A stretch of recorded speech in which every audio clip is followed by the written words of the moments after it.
Ahí está. Inició. Bueno, continuamos con la lectura de nuestro enseñanza iniciado de Max Heindel. Estamos en el capítulo 12, Logística sobre la Guerra Mundial, cuarta parte, el Evangelio de la Alegría.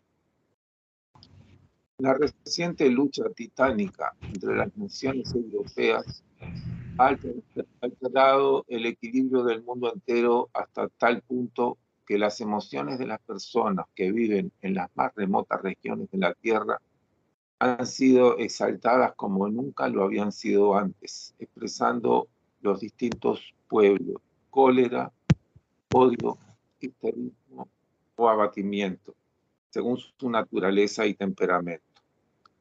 Aclaremos que se está refiriendo a la Primera Guerra Mundial. Todos aquellos que han estudiado los misterios más profundos de la vida, que comprenden el funcionamiento de la ley natural en los mundos espirituales, los habitantes de las regiones invisibles han sido afectados de un modo quizás aún mayor que los que viven en el cuerpo físico, los cuales, por su misma densidad, tienen que sentir todas las fuerzas de las emociones. Después del estallido de la guerra, la idea de dominación fue violenta, porque no hubo medios adecuados. Creo que hay algún micrófono que se tiene que apagar, porque hay sonido. Hay un...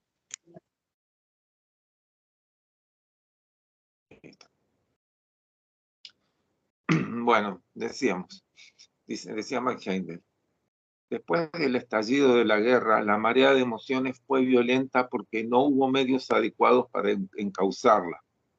Pero gracias a los grandes esfuerzos y a una organización apropiada, los hermanos mayores de la humanidad lograron, después del primer año, crear un ejército de auxiliares invisibles, que habiendo pasado por el portal de la muerte y sentido el sufrimiento inherente a una transición no debidamente preparada, estaban llenos de compasión para con los demás. Constantemente pasaban por el portal sombrío, fueron capacitados para calmar y ayudar a los recién llegados hasta que ellos mismos pudieran equilibrarse de nuevo.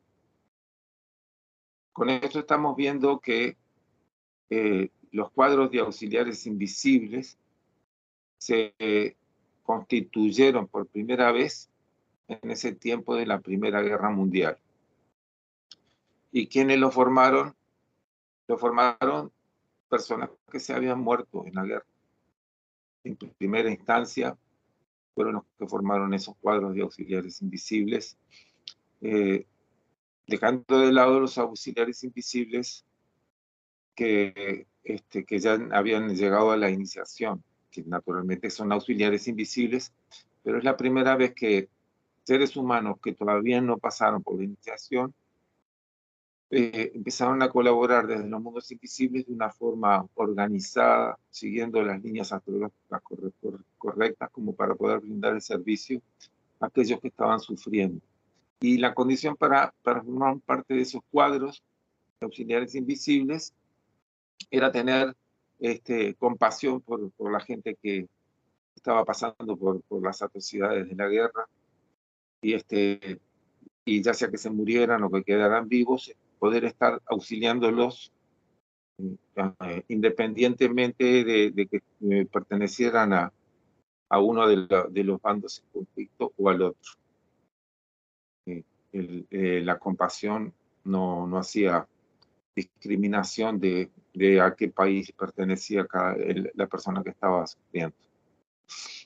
Bueno, nos dice Mike Heindel, más tarde, sin embargo, las emociones de odio y malicia engendradas por los habitantes del mundo físico se hicieron tan poderosas que hubo peligro de que se impusieran del todo. Por esta razón, fue preciso adoptar nuevas medidas para contrarrestar estos sentimientos. Y en todas partes, las fuerzas buenas fueron puestas en movimiento para rehacer el equilibrio y dominar a las emociones más bajas. Uno de los modos por los cuales muchas personas contribuían adelante. Uno de los modos por el cual muchas personas contribuían a dificultar las cosas y a prolongar la guerra era su manera de acentuar constantemente su lado horrible y de olvidar el mirar a su lado luminoso y brillante. El lado luminoso y brillante de aquella guerra cruel será probablemente la pregunta que se formulará el lector. ¿Qué quiere usted decir con esto? Para algunos puede parecer hasta un sacrilegio hablar de un lado luminoso de semejante calamidad como ellos la llaman. Pero veamos si no hay un rayo de luz plateada hasta en las nubes más negras y si no hay un método por el cual este rayo de luz plateada pueda ser ensanchado más y más hasta que toda la nube se haya hecho luminosa. Hace algún tiempo nos llamó la atención un libro titulado Poliana. Poliana era la hijita de un misionero cuyo sueldo era tan ínfimo que apenas podía satisfacer las estrictas necesidades de la vida. De vez en cuando llegaban a la misión cajas con ropa vieja y otros objetos usados para ser distribuidos. Poliana esperaba que algún día llegase una caja conteniendo también una muñeca. Su padre hasta había escrito para preguntar si no era posible mandarle con la próxima caja una muñeca desechada para su hija. Llegó la caja, pero en vez de la muñeca contenía un par de muletas pequeñas. Viendo el desencanto de la niña, su padre le dijo: hay algo de lo cual podemos alegrarnos, de que no necesitemos las muletas. Entonces ellos empezaron a hacer el juego según su modo de decir, buscando y encontrando siempre algo por lo cual pudiesen estar agradecidos y contentos, sin importar lo que fuese, y siempre encontraron cosas de estas.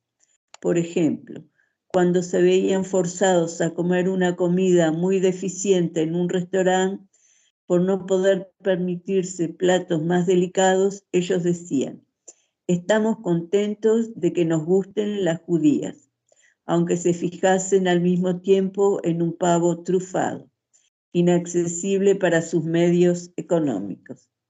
Después empezaron a enseñar el juego, entre comillas, a otros, llevando algo de felicidad a muchos hogares, entre ellos muchos que no creyeron nunca que podrían ser felices otra vez.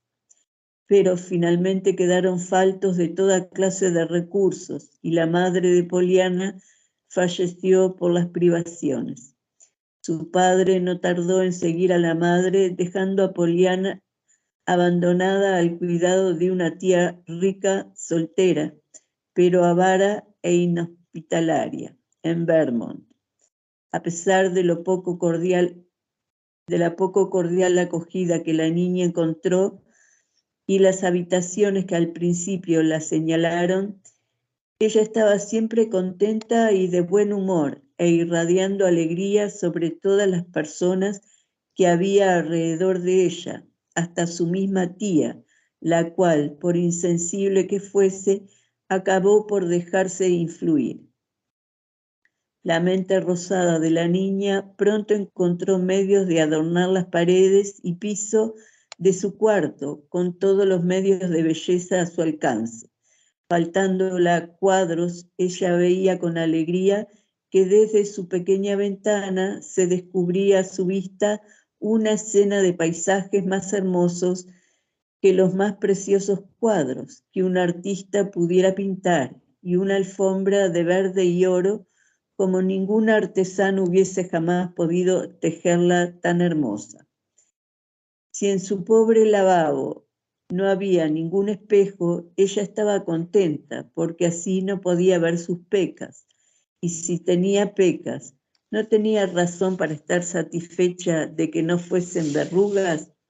Si su maleta era pequeña y sus trajes muy pocos, ¿no era suficiente para celebrarlo toda vez que de este modo se terminaba bien pronto el trabajo de hacerla? Si sus padres no podían estar con ella, Río era motivo para alegrarse porque estaban con Dios en el cielo, puesto que ellos no pudieron hablarla. ¿No podía regocijarse de que ella pudiera hablarles a ellos? Jugando en los campos como un pájaro más, se le pasó más de una vez la hora de cenar, y cuando al llegar a casa su tía la enviaba a la cocina para cenar allí con leche y pan nada más. Ella le decía a su tía que esperaba lágrimas y pucheros. Oh, me alegra mucho que haya usted hecho esto, tía, porque me gustan mucho las sopas de leche.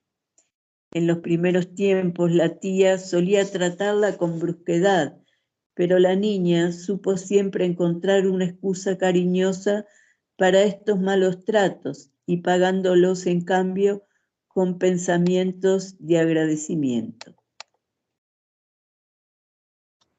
La primera persona convertida por ella fue la doncella, que solía tener muy mal humor los días que tenía que lavar la ropa sucia y aguardando los lunes con disgusto. Bajo la influencia de la alegría de la pequeña niña, Nancy, la doncella, pronto se sintió los lunes más contenta que ningún otro día, porque no habría ningún otro día de lavado en toda la semana. Y pronto la tuvo contenta porque su nombre no era Hepzibah, sino Nancy, a cuyo nombre siempre había mostrado aversión. Una vez Nancy dijo a la pequeña con mucha convicción, entre comillas, en un entierro, por cierto, no hay nada de lo que uno pueda alegrarse, a lo cual muy pronto contestó Poliana, pues mira, podemos estar contentas de que no sea el nuestro. En cuanto al jardinero que se quejaba a ella de que estaba medio encorvado por el reumatismo, ella le decía que debería estar agradecido por ello, porque no tenía necesidad de erguirse totalmente cuando se agachaba para limpiar las malas hierbas del jardín.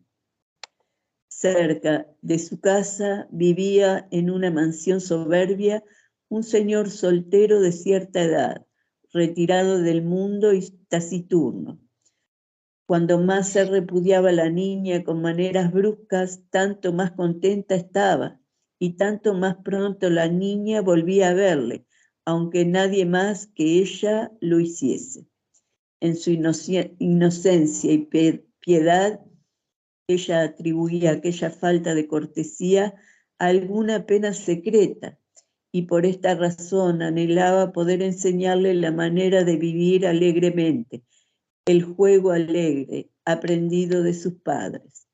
Y se lo enseñó y él lo aprendió, aun siendo trabajo duro al principio. Cuando tuvo la desgracia de romperse una pierna, no era fácil convencerle que debía alegrarse de no haberse roto las dos y de haberlo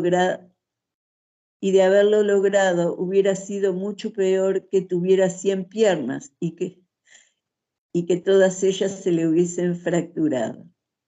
La alegre disposición de ánimo de la niña logró por fin que al hombre tan triste le gustase la luz del sol, que abriese las persianas y levantase las cortinas y abriese también su corazón al mundo. Él quiso adoptarla, pero no logrando su deseo, adoptó a un pequeño huérfano que ella hubo encontrado perdido en el campo. Ella logró que una señora se vistiera de colores alegres después de haberse vestido siempre de negro.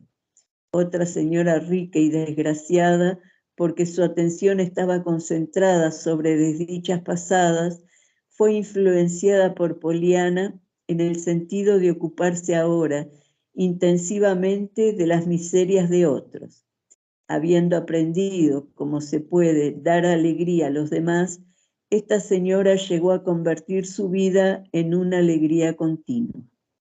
A un matrimonio que estaba por divorciarse, Poliana le hizo reunirse nuevamente y formar un hogar feliz, aun siendo totalmente desconocidos para ella, encendiendo en sus corazones que se habían helado y un fuerte amor por sus hijitos. Poco a poco este juego de alegría se difundió por toda la ciudad, los unos enseñándolo a los otros. Bajo su influencia, hombres y mujeres se convertían en seres distintos de antes.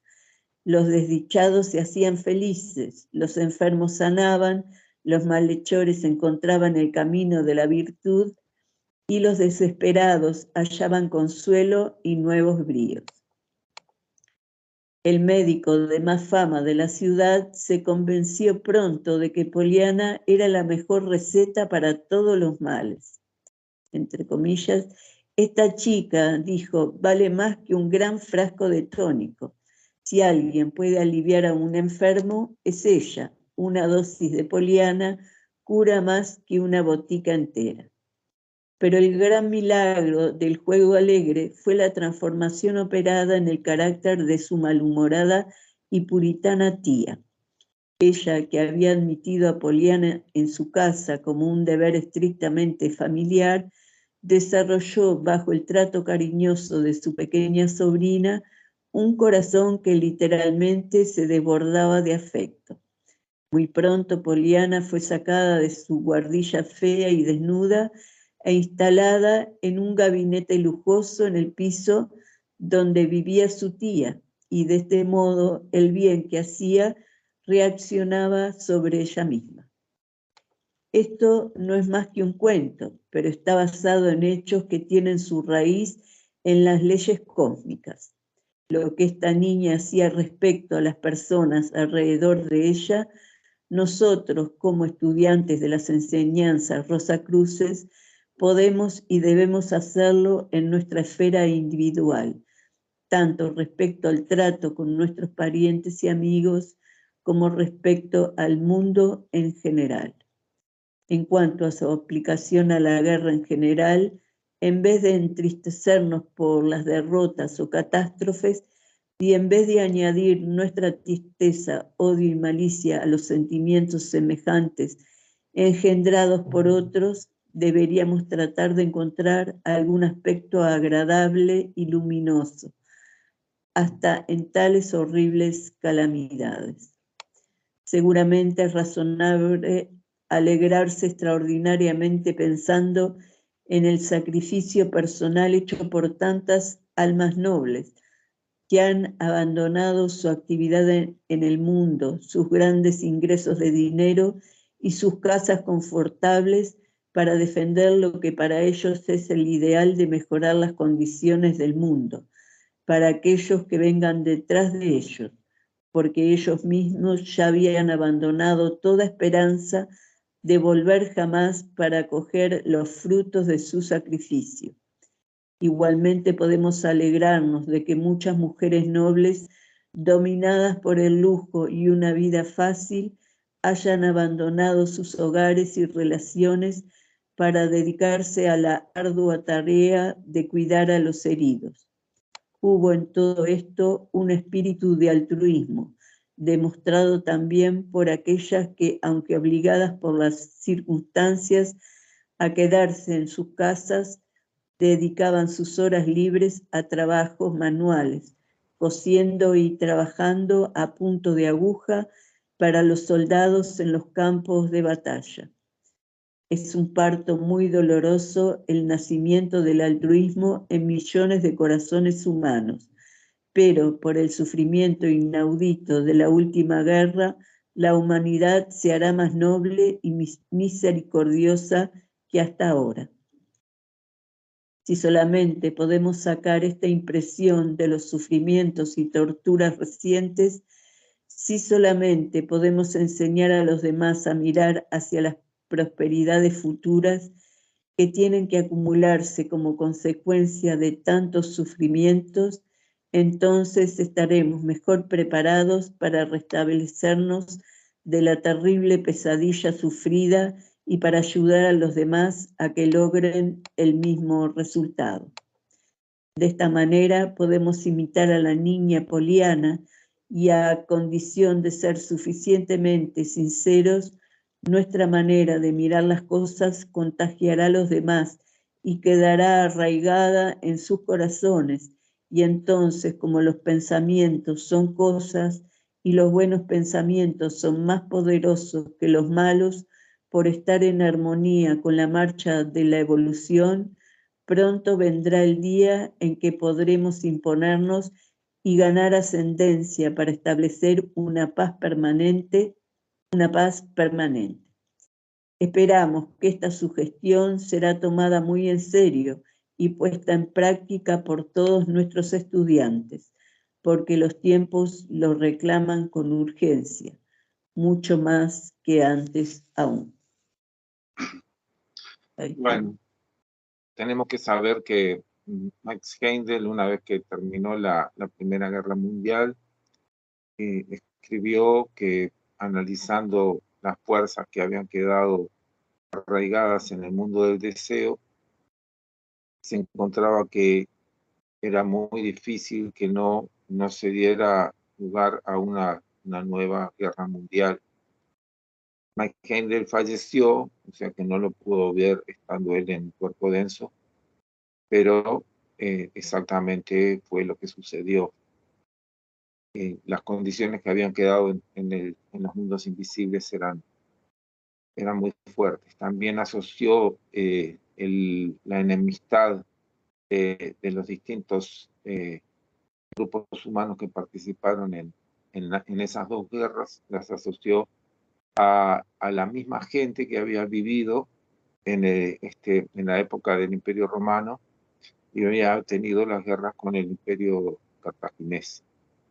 Entonces se estaban reeditando guerras que no habían sido procesadas correctamente por la gente que había participado en ellas. Algunos puede ser que sí, creo naturalmente que sí, pero muchos otros quedaron pautados más por las fuerzas de la naturaleza inferior, y eso dio lugar a esta Segunda Guerra Mundial.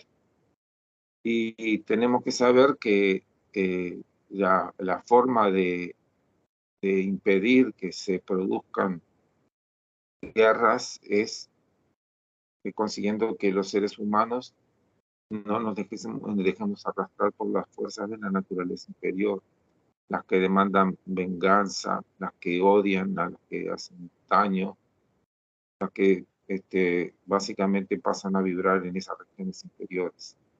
Entonces, conseguir no dejarse arrastrar por eso es el propósito de este capítulo 12 que acabamos de leer. Se puede intentar de distintas maneras. Este procedimiento que está presentado por medio de Poliana y la actitud de querer siempre encontrar algo bueno en todos los lugares, puede ser eficaz con mucha gente y con otra gente no es eficaz, porque hay gente que queda como es como que reclama el derecho que tienen de quejarse. Y entonces con esa gente lo que se puede intentar hacer son distintas variantes, como por ejemplo dejar que describan sus padeceres. Cuando alguien describe algo, está sacándolo del funcionamiento que lo oprime en el cuerpo de deseos, lo está pasando hasta cierto nivel en la mente. Aunque tenga la actitud esa de sentirse víctima y sentirse vivo por ser una víctima también, y de alguna forma estar dependiendo de que otros lo estén perjudicando para poder tener la excusa de quejarse. Lamentablemente eso sucede en unas cuantas personas que ya están como condicionadas automáticamente a esa forma de funcionamiento. Igual, escucharlos con comprensión, sin condenarlos, es un primer camino como para que en algún momento puedan llegar a desarrollar una comprensión más profunda de la vida y que básicamente lo que uno puede comprender es que si no se sufre, si no se conoce el sufrimiento en carne propia, no se puede desarrollar la compasión ni tampoco se puede desarrollar la firme determinación para trabajar por una existencia luminosa en donde se cuide a los que están sufriendo. Entonces, las etapas en las que uno tiene que padecer el sufrimiento son etapas previas a que uno pueda participar lúcidamente, conscientemente y voluntariamente en la gestación y en la realización de un mundo en donde predomine, prevalezca y florezca lo justo, lo verdadero, el verdadero interés en el bien común, en el bien de todos los individuos, en no dejarse llevar por automatismos que son comodidades para no enfrentar cada una de las situaciones que son individuales, de querer verdaderamente participar de lo que se nos anuncia con el nombre de la Nueva Galilea. Entonces, concibiendo una realidad con todos los niveles de elevación que vemos que están faltando y con todos los cuidados y el verdadero cariño por el resto de los seres humanos y tratando de vivirlo también en nuestras relaciones con los demás, estamos abriendo un camino para eso. Hay alguna gente que queda atrapado en su negatividad, pero para mucha gente es solamente estar cerca de gente que tiene una actitud constructiva, positiva, y que irradia una alegría esencial básica, eso ya es una poderosa medicina. Y se abren canales etéricos en donde se circula mucho mejor la energía y la verdad que se beneficia a todo el mundo. Los que están recibiendo, que están padeciendo, que están recibiendo esa energía y también el que la está dando también se ve beneficiado porque se conecta con el cielo y fluye mucho más nítida y profundamente esa misma energía. Entonces, se trata de que en las circunstancias en las que nos toque vivir podamos detectar cómo poder llegar a propiciar una actitud constructiva en la gente que está padeciendo. Para eso la astrología es un instrumento muy valioso y una actitud que no condene, pero que tampoco sea negligente con las conductas que no son correctas por parte de la gente, ¿no? Para poder verdaderamente ganarse la confianza de otra gente y de cierta manera propiciar que ellos vayan tomando decisiones que sean constructivas. De cualquier manera, aunque tengamos que estar nosotros mismos padeciendo circunstancias opresivas y estemos rodeados a veces de gente que está pasando por estas opresiones, es bueno tener una noción de completa confianza en que el bien es el que triunfa, el bien es el que se está abriendo camino. Y que la forma que nosotros podemos colaborar con esa apertura de camino del bien es manteniéndonos firmes en esa convicción y prestar atención a ver qué es lo que podemos hacer de bueno con lo que tenemos. Aunque tengamos muy poco, siempre podemos hacer algo bueno con lo que tenemos. Y ir dejando de lado la tendencia a quejarnos de lo que nos falta, a justificar nuestro resentimiento porque otros son más malos que nosotros, tienen muchos más recursos. Esa actitud está negativa, está haciéndonos perder un montón de energía si nos dejamos llevar por eso. En cambio, si nos atenemos a lo que tenemos y hacemos lo mejor que podamos y ponemos nuestra mayor atención, sabemos cuáles las fuerzas oscuras que predominan en el mundo y que nos pueden afectar. Y no creer ingenuamente que porque seamos buenos no nos van a afectar. Tenemos que poner nuestra inteligencia para preservarnos de poder estar en el mundo, vivir en el mundo, pero no ser del mundo. Y no permitir tampoco que el mundo nos haga el daño que nos puede hacer si nosotros somos crédulos o ingenuos. Tenemos que poner nuestra inteligencia para poder estar preservados, y cuanto más preservados estemos, más bien podemos hacerle a otra gente que también está necesitando de apoyo, ya sea material, moral, intelectual, como sea. Básicamente, todo está relacionado que por medio del sufrimiento se genera la compasión, y la compasión se abre las puertas para el servicio.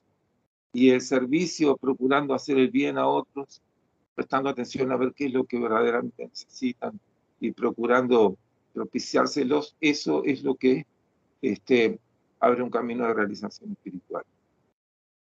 Una vez que se profundiza en eso, entonces se va haciendo una ascensión espiritual. De otra manera, el camino está plagado de ilusiones y vanidades. Bueno, más o menos esa es la reflexión que puedo hacer con respecto a este capítulo número 12. No sé si ustedes quieren decir alguna cosita al respecto.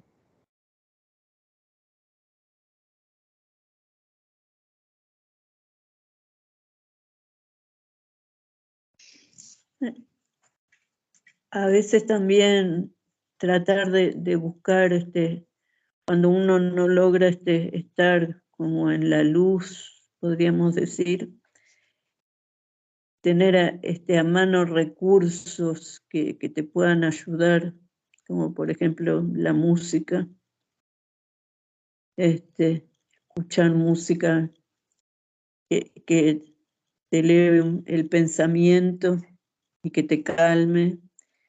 Esos son buenos recursos. También leer algo que sea espiritual y pueda abrirte a ideas para que no se te llene de pensamientos que puedan ser deprimentes o que te lleven a tener como quizás hasta lástima de uno mismo cuando uno anda mal. Creo que son recursos que uno tendría que tener ahí como guardaditos y ponerlos en práctica, saber que están ahí y los puedes usar para los momentos que todos, bien o mal, alguna vez necesitamos o decírselos a alguien, pero que son recursos que me parece que hacen bien. Sí, sí. Y a veces, aún a otra gente que está pasando mal, sencillamente escuchar una música con ellos o estar cerca de ellos o leerles algo, decirle, me gustaría Sí, también. que me diga tu opinión acerca de esto que leí. Entonces, no es que uno le va a leer algo que le va a imponer, sino que le está pidiendo una opinión.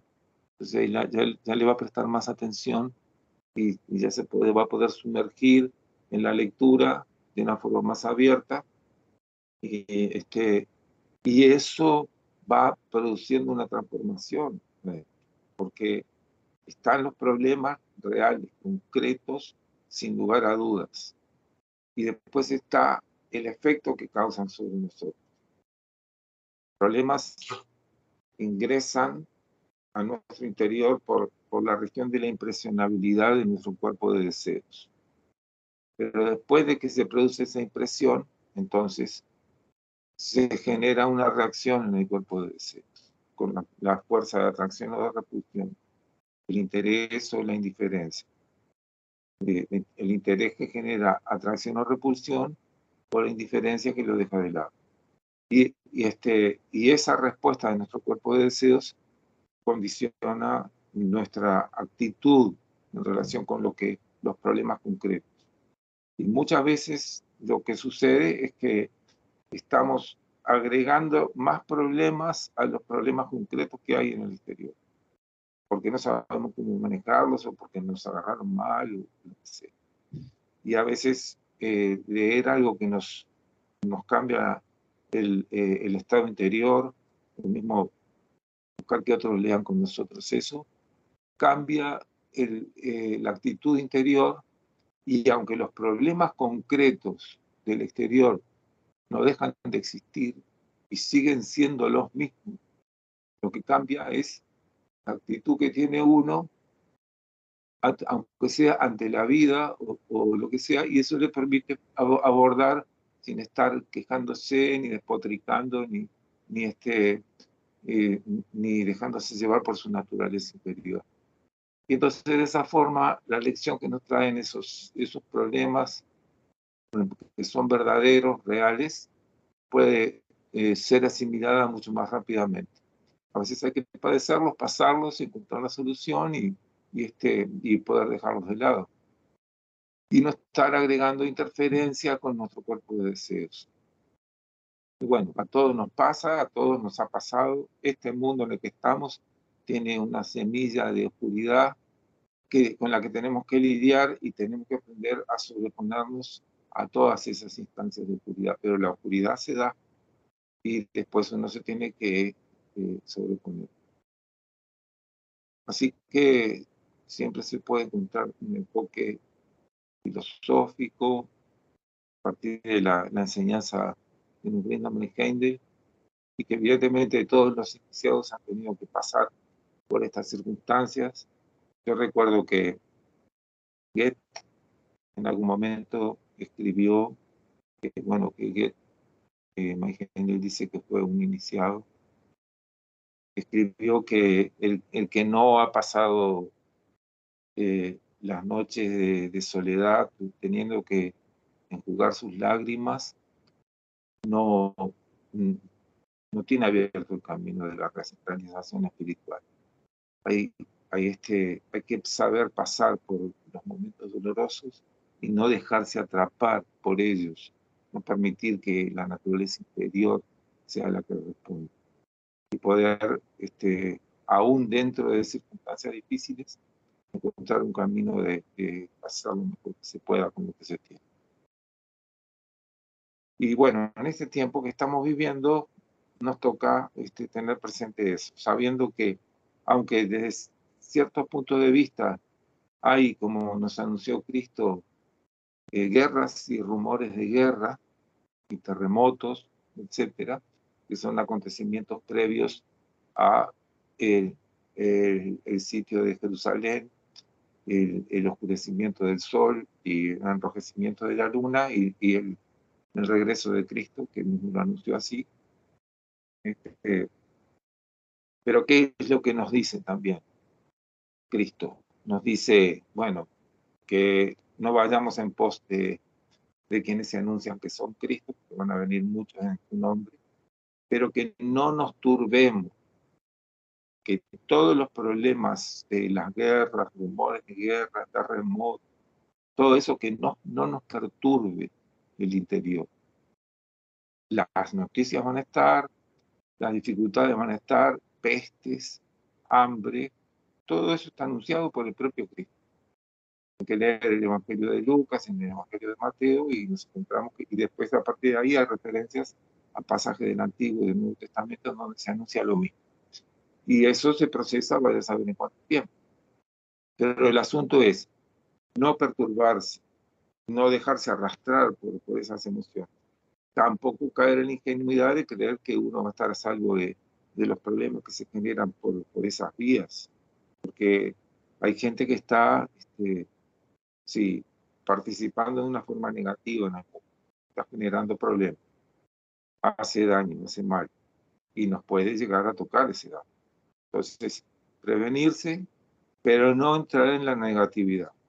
El tiempo de la prevención es necesario y después, bueno, con lo que se tiene, poder hacer lo mejor que se pueda.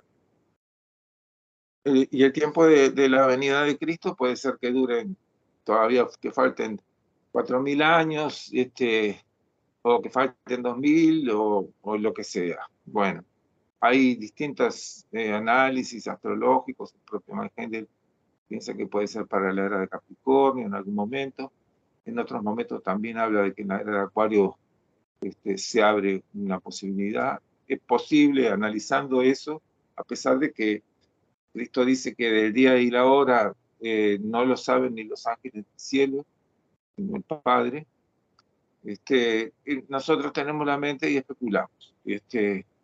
No podemos creer que nuestra población es absoluta verdad, pero usamos también la mente con los elementos con los que contamos. Y bueno, es posible que en los 1000 años en donde reine Cristo antes de su segunda venida, sean 1000 años en que en la era de Acuario la humanidad pueda verdaderamente vivir una era dorada, hasta que se vayan dando los procesos de ya que vaya caducando la enseñanza de la era de Acuario y se vayan produciendo deterioros para llegar a una transformación hacia la era de Capricornio, en la que el ser humano va a tener que aprender a subir la montaña solo, como hace la cabra y como hace el iniciado que sube a las cumbres de la realización espiritual solo, no se puede hacer acompañado. Eso es uno mismo que tiene que utilizar todas sus fuerzas para enfrentar las poderosas fuerzas de la oscuridad que están en nuestro interior con las más poderosas fuerzas de la luz que tienen que haber ya sido desplegadas en nuestro interior. Y eso vendría a ser un tiempo en el que ya podría haber suficiente gente en el planeta Tierra como para recibir a Cristo ya con el cuerpo y el alma bien desarrollado. Y si lo pensamos bien, no es mucho tiempo. Serían, además de las presentes vidas nuestras, un par de vidas en la era de Acuario y después otra vida más en la era de Capricornio, y estaríamos ingresando a la venida de Cristo. Si eso fuera así, y si no fuera así y tenemos que esperar más tiempo, esperemos el tiempo que sea necesario, porque en definitiva el bien triunfa y los molinos de Dios muelen lento, pero muy fino. Así que ojalá que sea pronto, pero si no es pronto será porque es necesario seguir moliendo hasta que se consiga el resultado de que se destile lo mejor de los seres humanos. Bueno.